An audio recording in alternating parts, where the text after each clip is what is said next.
这是我的隔离晚餐，我给大家介绍一下。这个是米饭，然后俄罗斯那个米饭，无论是米饭还是通心粉，又或者是俄罗斯的荞麦面，他们的标准都是上面一块肉饼。至于是什么馅儿的，我就不知道了。这个是沙拉，这个好像是牛角包吧。然后每天标配的是2片黑列巴，糖、茶，这个应该是维 C 吧，应该是的，叉子，就这些餐呀，说实话，真的适合减肥吃。Hello， 大家好，我是岳翔，今天是我隔离的第3天，刚刚那个宿管给送来的那个早餐。我今天早上起来呢，发现我的整体状况比前2天要好一点，但是我又发现了一个新的问题，就是这个症状是我之前从来没有发生过的，就是我发现我的不是嗅觉，是味觉，就是好像有那么一点问题，就是吃那些东西吃不出来味道了，有的东西比较像什么非常强烈的还是能吃出来的。这个是俄罗斯的早餐，2片黑面包，然后这个是什么？这个是鸡蛋还是奶酪啥的，我就不知道了。这个是牛角包，这还是茶。这个汤我一会儿打开看看是什么样子的。这个好像是浆糊吧，有点像咱们国内的豆浆。你看这个。正常来说，这个面包，我相信来过俄罗斯旅游或者是工作的人，你们都吃过这种俄罗斯的面包，因为这种面包它发酸。我之前吃这种面包的时候，我能感觉到酸味，但是这几天吃的时候，我感觉这个面包完全没有任何味道。然后再吃一些其他的，味道比较平淡的，味道也是很淡，就是我明显感觉到我的嗅觉我的那个味觉可能是出现了一些问题。我给它吃一口，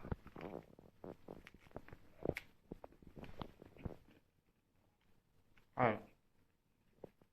太硬了，我是闻，我是能闻出来酸味儿，但是我放在我嘴巴里吃，完全吃不出来这个酸味儿。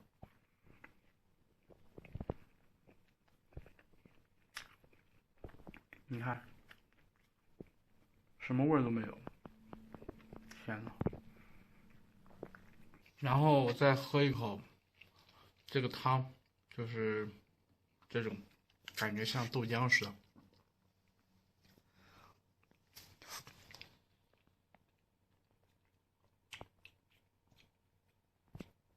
有一点点味道。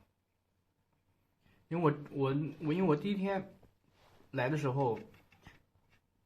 他给我的也是这种汤，然后我喝的时候味道特别浓，但是我今天喝完之后，这个味道比我第一次喝这个味道要淡很多。牛角包，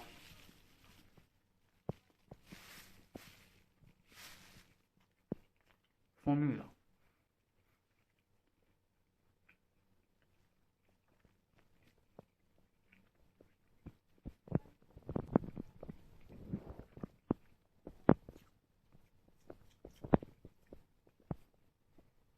能品出来一点味儿，但是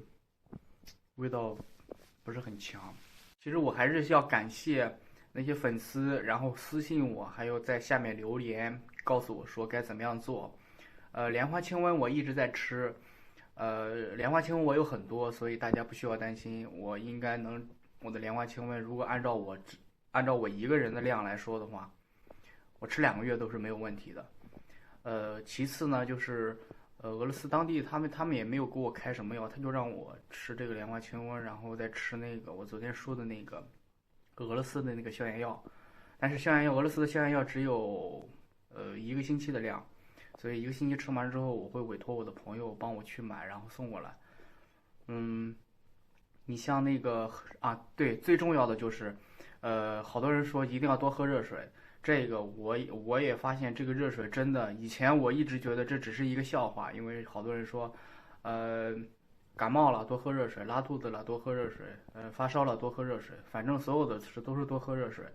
但是我昨天发现了之后，